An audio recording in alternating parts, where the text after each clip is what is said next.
শুধুমাত্র যে অভিযোগটা আপনি তুলছিলেন যে আসলে বিএনপি চেয়ারপারসন একদম সংকটাপন্ন, সেই সময়ে যে কয়েকটি সিট ঘোষণা করা হয়েছে এটা নিয়ে আপনি প্রশ্ন তুলেছেন, সাথে প্রশ্ন তুলেছেন এরকম যে কোনো একটা সিন্ডিকেট এটাকে নিয়ন্ত্রণ করছে। তো আপনারা এই বিষয়গুলো কি দলের যে টপ মোস্ট লেভেল দলের অ্যাক্টিং চেয়ারম্যানের সঙ্গে কথা বলার সুযোগ পেয়েছেন কিনা? আচ্ছা, ধন্যবাদ। আমি কিন্তু বলেছি আপনি যেভাবে আমার নিজস্ব মতামত না, আমি বলেছি যে যারা প্রার্থী ছিলেন 36টি আসনে তো অনেক যোগ্য প্রার্থী আছেন বা সংক্ষুব্ধ প্রার্থীও থাকবেন। না, তারা বলছেন ওকে, এটা তারা বলছেন। আপনি মনে করেন না এটা? আমি মনে করি, আমি বলেছি ইয়েস, আমি মনে করি এটা একটা ষড়যন্ত্র দেশ এবং তারেক রহমানকে নিয়ে।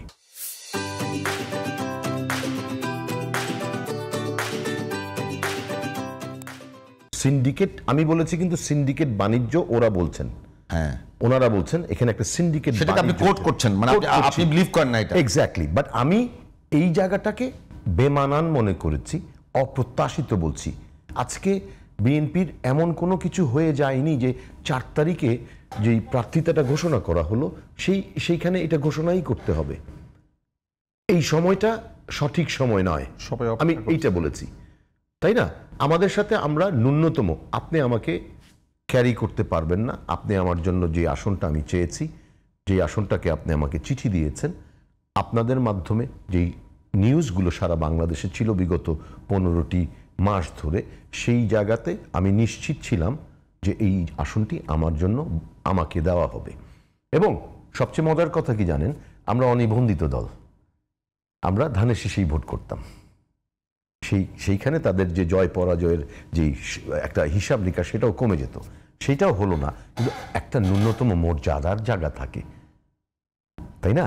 আমরা সংসার করলাম এতদিন, আমাকে যে আপনি বঞ্চিত করছেন অতটুকু বলা কি আমি কি এটা এক্সপেক্ট করতে পারি না যে son we are sorry that আমরা তোমাকে এইভাবে অ্যাকোমোডেট করতে পারছি না, this is what we have for you, আমরা এটা তোমার জন্য চিন্তা করছি, বাট যেহেতু তুমি আমাদের আদর্শিক একটা লোক এবং তোমার ত্যাগী, নিপীড়িত, নির্যাতিত, yes will look after you.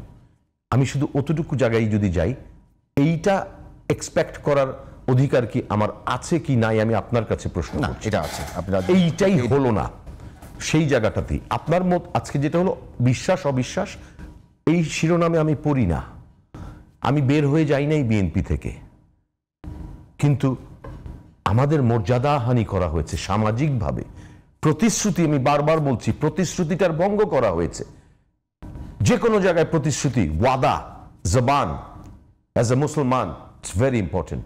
আপনি প্রতিশ্রুতি দিচ্ছেন জাতিকে একটি সুন্দর স্বপ্নের বাংলাদেশ, আপনার 31 দফার বাংলাদেশ, দুর্নীতিমুক্ত বাংলাদেশ, শোষণমুক্ত বাংলাদেশ, তাই না? সেই প্রতিশ্রুতিটা আপনি ঘরের লোকদের সাথে পর্যন্ত আপনি প্রতিশ্রুতিটা রক্ষা করবেন কি করবেন না সেইটা বলার প্রয়োজনীয়তা মনে করলেন না। That will be a dent. এটা মানে আপনি যে সমালোচনাগুলো করছেন, যে কথাগুলো বলছেন, এটা আপনাদের জোট, আপনি এখনো বিএনপি জোটের মধ্যেই আছেন, বলছেন যে আমি জোট বলতে একই সঙ্গে যুগপৎ বিএনপির সঙ্গে আছে। জি জি, এইটার কোনো ইম্প্যাক্ট আগামী নির্বাচনে পড়বে কিনা? পড়তে পারে ডেফিনেটলি, বিকজ এই যে ইরান ভাই উনি বেরিয়ে গেছেন, উনি কিন্তু এখন অনেকগুলো কথা বলছেন বিএনপির, যেই উনি একটা সুযোগ খুঁজছিলেন উনি বলেছেন, এবং বিএনপির বিরুদ্ধে অনেক কথা বলে ফেলেছেন অলরেডি। তো এইটা এখন দীর্ঘদিনের একজন মিত্র যখন বেরিয়ে যায়, তারা যখন এই ধরনের আপনাকে একটা আপনার বিরুদ্ধে যে কথাগুলো বলে, তখন সেইটার প্রভাব পড়তে পারে। বাট ডিফেন্স, আমি সেই জায়গাটায় আমার মনে হয় যে কিছু এই যে এতগুলো অভিযোগ, মানে এটা যে শুধুমাত্র যদি বলি আপনি এর দায়িত্ব আপনাদেরকেও নিতে হবে। বিএনপি কেন্দ্রিক যে অভিযোগগুলো, আমার অভিযোগটা কিন্তু এতগুলো ছিল না। আপনি এখন পর্যন্ত বিএনপির সঙ্গে আছেন। ইরান ভাইরা যে অভিযোগ করছে, ইরান ভাইরা যে অভিযোগ করছেন সেটা বলতে হবে। ইরান ভাইরা যে অভিযোগগুলো করছে, সেই অভিযোগের দায় কি আপনারা এড়াবেন?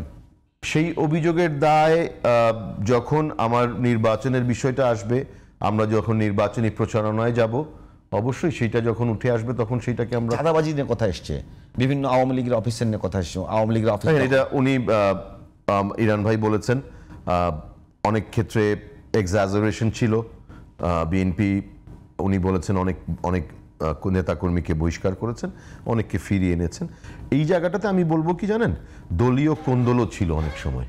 অনেক সময় দলীয় কোন্দলও থাকে, যেমন আমি আপনাকে পছন্দ করি না, আমার ক্ষমতা একটু বেশি, আমি হয়তো আপনার নামে এই যে বিএনপিকে একটা ফ্রেমিং করা হচ্ছে যে বিএনপি তো চাঁদাবাজের দল, এই বিএনপি জায়গাটাতে ক্যাম্পেইন দল হিসেবে বিএনপির যেই এক্সপ্লেনেশনটা ছিল যে আমরা আমাদের জায়গা থেকে আমরা যেই কাজটা করেছি এর বেশি কিছু করা সম্ভব না, আমরা তাকে দলগতভাবে তার দলীয় পদ থেকে বহিষ্কার করেছি। কিন্তু এখন চাঁদাবাজিটা হচ্ছে ভিকটিমকে মোস্তাফিজুর রহমান ইরান, উনি কমপ্লেন করবেন কোথায়?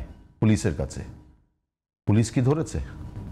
আপনার কি এই প্রমাণ আছে যে বিএনপির শত শত কর্মীকে চাঁদাবাজির অভিযোগে গ্রেফতার করা হয়েছে? ইরান ভাই একটা অভিযোগ নিয়ে এসেছে যে না, সেটা কি আছে? 5 আগস্ট পরবর্তী প্রায় কয়েক হাজার মানুষ কোটিপতি হয়েছে। এটা ওনার কাছে ইনফরমেশন থাকতে পারে, আমি সেই জায়গায় তো যাচ্ছি না, আমি তো অভিযোগগুলো করি নেই। আমি যখন অভিযোগগুলো করছি না তখন আমাকে এই অভিযোগ করবেন না, আপনাকে অভিযোগ, আপনার বিরুদ্ধে অভিযোগটা আমার বিরুদ্ধে, আপনার বিরুদ্ধে, যেহেতু আপনারা একসঙ্গে আছেন বিএনপি আছেন, অভিযোগটা আপনাদের বিরুদ্ধে। আচ্ছা, আমাদের বিরুদ্ধে আপনি আসন নিয়ে আপনার সঙ্গে দ্বিমত থাকে, ওটা ঠিক হয়ে যাবে, ঠিক হওয়ার সুযোগ আছে। যেহেতু ইরান ভাই বলছে যে উনি আর কখনো বিএনপি জোটের ভিতর যাবেই না। হ্যাঁ, উনি একেবারে মান করে বসছে যে যা হবে যা হোক আমি যাব না। আচ্ছা, ঠিক আছে। আর আপনি বলছেন যে আপনার সঙ্গে আসন নিয়ে একটা দ্বিমত আছে, অন্য একজনকে দিয়েছে, সেটাও চেঞ্জ হওয়ার সুযোগ আছে এখন পর্যন্ত। তা আমার কথা হলো, এই যে অভিযোগগুলো আপনাদের জোটের বিরুদ্ধে আসতেছে যে আপনারা একসঙ্গে নির্বাচন করবেন, সামনের নির্বাচনে তো আপনাদের সাধারণ মানুষের কাছে যেতে হবে, এই সমস্ত ক্যাম্পেইনের এগেইনস্টে গিয়ে আপনাদের একটা করে উল্টো ক্যাম্পেইন করতে হবে। অ্যাবসলিউটলি। সেই জায়গাগুলোতে আপনি মানে যেহেতু যে অভিযোগটা আপনার বিরুদ্ধে, সেটার উত্তরে আপনি কি বলবেন? আচ্ছা, আমি শুরুতে যেটা বলেছি যে আপনার এই যে অভিযোগগুলো আসছে সেটা কিন্তু একজন আরেকজনের বিরুদ্ধে অভিযোগ করেছেন। হ্যাঁ, সেই অভিযোগগুলোর খতিয়ে দেখার বিচার বা তাদের যে প্রক্রিয়াটা সেটা সরকারের করার কথা ছিল, সেইটা বিএনপি দল হিসেবে করবে না, তাদের দলগত হিসেবে তারা বহিষ্কার করেছে। আমরা দেখেছি মতিঝিলের একজন সভাপতি পরিচয় দিয়ে বা একটা জায়গায় চাঁদা চাইতে গিয়েছিল, সেটার ভিডিও প্রমাণ আছে। বিএনপির আমি দেখেছি যে দক্ষিণের সভাপতি এবং সেক্রেটারি সহ থানায় গিয়েছে, মতিঝিল থানায়, সেই ভিডিও ক্লিপটা দিয়েছেন এবং তাকে গ্রেফতার করার কথা বলেছেন এবং বলা হয়েছে যে সে আমাদের এই দলের সঙ্গে কেউ না, এই ওয়ার্ডের বা এর সভাপতিই নয়, এটাও বলা হয়েছে। তো সেই জায়গাগুলোতে তারাই হচ্ছে। আর বিএনপির দায়টা, আমরা বেশ ছোট দল, তাই না? আমাদের জায়গাটা যেটা ছিল, আমার নির্বাচনী এলাকায় যদি আপনি যান, আমার প্রতিশ্রুতিটাই ছিল এই যে শুধু 5 আগস্ট পরবর্তী না, বিগত 17 বছরের আমরা যেই দুঃশাসন অপশাসনটা দেখেছি সেইটার বিরুদ্ধে একটি বৈষম্যহীন সমাজ গঠনের জন্য চাঁদাবাজি, সন্ত্রাসী, সুশাসন, ইনসাফ ভিত্তিক। আপনার এলাকায় এখন বিভিন্ন বাস স্ট্যান্ড, ট্রাক স্ট্যান্ড কিংবা আপনার নিকলি হাওরের যে নৌকাগুলো আছে, এগুলো নিয়ন্ত্রণ করে কারা? এইগুলা ওইভাবে আসলে নিয়ন্ত্রিত হচ্ছে না, খুব বেশি অনেক বড় আকারে যে হচ্ছে সেইটাও না, ছোট আকারে হয়তো বা আমি আপনার আপনি যেহেতু ওখানে এমপি নির্বাচন করবার জন্য একেবারে গেছেন, আমি প্রায় প্রতি সপ্তাহে বিতরণ করেছেন, আছেন সেখানে, ওগুলোকে আপনার লোকগুলো নিয়ন্ত্রণ করতে? Absolutely not. সেইখানে বিএনপির অনেক অজস্র নেতাকর্মীর বিরুদ্ধে সেই অভিযোগটা এসছে। আমি সেটাকে তো খণ্ডন করছি না, সেই নেতাকর্মীদের বিরুদ্ধে অভিযোগ এসছে, কারো বিরুদ্ধে ব্যবস্থাও নেওয়া হয়েছে। প্রার্থী হিসেবে, মানে প্রার্থী ঘোষণা করবার আগে পর্যন্ত আপনি প্রার্থী ছিলেন? প্রার্থী ঘোষণা করার আগ পর্যন্ত না, আমি এখনো প্রার্থী আছি। আমি এখনো প্রার্থী আছি, আমি ধরে, এবং আমরা কিন্তু, আপনি কি সেটার বিরুদ্ধে কোনো, আপনার ভোটের মাঠে গিয়ে এগুলো ইমপ্যাক্ট ফেলবে? আমরা সে নিয়ে কি দলের কাছে কিছু বলেছেন বা আপনি কোনো ব্যবস্থা নেওয়ার চেষ্টা করেছেন? Absolutely yes. আমরা যেটা চেষ্টাটা করেছি, আমাদের যে ইমেজ, আমার যে নেতাকর্মী ছিল এর মধ্যে বেশিরভাগই বিএনপি নেতাকর্মী ছিল, আমাদের যে নেতাকর্মীরা ছিল আমাকে ওনারাই সহযোগিতা করেছেন। আমরা একেবারে ক্লিন স্পটলেস রাজনীতিটা করার চেষ্টা করেছি, নিপীড়িত মানুষের পাশে দাঁড়ানোর চেষ্টা করেছি। এবং হ্যাঁ, সেখান থেকে যুবদলের সভাপতি বহিষ্কার